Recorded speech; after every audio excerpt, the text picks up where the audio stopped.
Hello भाई, मैं हूँ राज और आज हम एक ऐसे टॉपिक के ऊपर बात करने वाले हैं जो कि हर बिगिनर के माइंड में रहता है कि हम जब कभी स्पीड से आ रहे हैं और बाइक को स्लो करते हैं, क्या हमें गियर कम करना चाहिए या तो आज हम इसी चीज़ पे बात करेंगे गियर को लेके कि जब कभी हम 60, 70 या 50 के स्पीड से आते हैं और जब मेरा हैवी गियर लगा रहता है तो हमें गियर चेंज करना चाहिए जब मेरी बाइक स्लो हो जाए तब।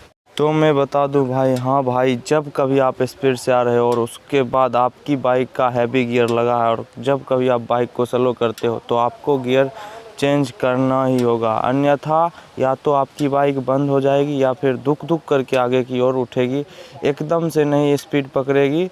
तो आपको गियर चेंज करना ही होगा क्योंकि हर गियर में ना भाई स्पीड सेट रहता है, हर स्पीड सेट रहता है हर गियर में। तो आपको गियर चेंज करना ही होगा जब कभी आप स्पीड से आते हो। तो आप जब कभी बाइक को स्लो करते हो या फिर 20 के अंदर ले आते हो, मान के चलो 20 के अंदर ले आते हो और 20 का स्पीड कितना गियर का है, सेकेंड गियर का, और आप सेकेंड गियर नहीं करते हो, चौथे गियर में बाइक को निकालने की कोशिश करते हो, या तो आपकी बाइक वहाँ पे बंद हो जाती है या फिर धुक धुक करके आगे की ओर उठती है ज़्यादा। तो चलिए भाई, मैं अभी आपको बाइक चला के दिखा देता हूँ, प्रैक्टिकल बता देता हूँ। मैं चौथे गियर में बाइक को चलाऊँगा, उसके बाद मैं बाइक को रोकूँगा, उसके बाद देखना भाई मैं क्लच को दबा के रखूँगा तो मेरी बाइक बंद नहीं होगी। जैसे मैं चौथे गियर में क्लच को छोड़ूंगा वैसे ही मेरी बाइक बंद हो जाएगी। तो देखो अभी मैं बाइक स्टार्ट कर लेता हूँ।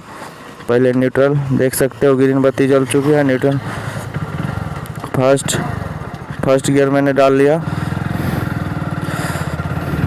देख सकते हो भाई। अभी सेकेंड गियर में, थर्ड गियर मैंने डाल लिया, चौथे गियर मैंने डाल लिया। देखो मैं बाइक को रोकता हूँ, उसके बाद देखना मैंने बाइक को रोका, चौथे गियर में मैंने नॉर्मली बाइक को रोका, उसके बाद देखो मैं क्लच दबा के रखा है, मेरी बाइक बंद नहीं हुई। जैसे मैं क्लच को छोड़ूंगा उसके बाद रेस देने की कोशिश करूंगा, मेरी बाइक बंद हो जाएगी। देखो क्यों बंद हो गई, क्योंकि मैंने हैवी गियर में अपने बाइक को निकालने की कोशिश किया जिसके कारण मेरी बाइक बंद हो गई। यहाँ पे हमको या तो सेकेंड गियर में निकालना था या फर्स्ट गियर में। सेकेंड गियर में भी इजीली निकल जाती भाई, बट आपको हल्का सा ज़्यादा रेस देना पड़ता। तो आप समझ जाओ भाई, आप जब कभी स्पीड से आ रहे हो 40-50 के स्पीड से, उसके बाद जब कभी आप बाइक को स्लो करते हो तो आपको गियर चेंज करना ही होगा स्पीड के हिसाब से, क्योंकि हर गियर में स्पीड सेट रहता है कि इतना गियर में इतना स्पीड आपको चलाना है। भाई आपके माइंड में ये भी रहता होगा कि जब कभी हम स्पीड से आते हैं उसके बाद हम बाइक को स्लो करते हैं, उस टाइम हम क्लच को पकड़ लेते हैं तो हमारी बाइक बंद नहीं होती है। हाँ भाई, आपकी बाइक बंद नहीं होगी, बट आप जब कभी चौथे गियर में आप मतलब नोटिस करना, आप चौथे गियर में क्लच को छोड़ना, मतलब 20 के स्पीड में ला के चौथे गियर में क्लच को छोड़ना, आपकी बाइक वहीं पे या तो धुक धुक करके उठेगी या तो बंद हो जाएगी। जब तक आप क्लच दबा के रखोगे तब तक तो बाइक नहीं बंद होगी, बट आप क्लच को जैसे ही छोड़ोगे वैसे ही आपकी बाइक या तो धुक धुक करके उठेगी या फिर बंद हो जाएगी। तो आज मैं प्रैक्टिकल बता देता हूँ कि आपको गियर चेंज करना ही होगा। तो भाई फिर बाइक स्टार्ट करके आपको दिखा देता हूँ। मैं नॉर्मली 50-60 के स्पीड में रहूँगा और मेरा हैवी गियर रहेगा, उसके बाद मैं 20 के अंदर आऊँगा। तो देखना मेरी बाइक चौथे गियर में या तो धुक धुक करके उठेगी या फिर बंद हो जाएगी। अभी प्रैक्टिकल आप देख लो। फर्स्ट गियर मैंने डाला, क्लच को धीरे धीरे छोड़ा, सेकेंड,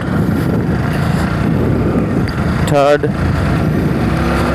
फोर्थ, देख सकते हो 40 के ऊपर आ गया। उसके बाद मैं 20 के अंदर लाता हूँ, चौथे गियर 20 के अंदर आ रहा है मेरा स्पीड, देख सकते हो।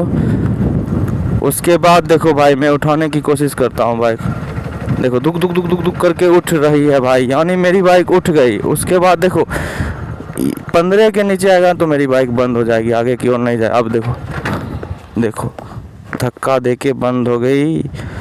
यानी आप समझ जाओ भाई, जब कभी आप बाइक को स्लो करते हो उस हिसाब से आपको गियर देना ही होगा। ये स्पीड जो था 15 के आसपास, ये सेकेंड गियर का था। अगर मैं सेकेंड गियर कर लेता तो हमारी बाइक कभी बंद नहीं होती है। तो समझ जाओ, आज के लिए इतना ही। मिलते हैं नेक्स्ट वीडियो में नेक्स्ट टॉपिक के साथ, तब तक के लिए धन्यवाद।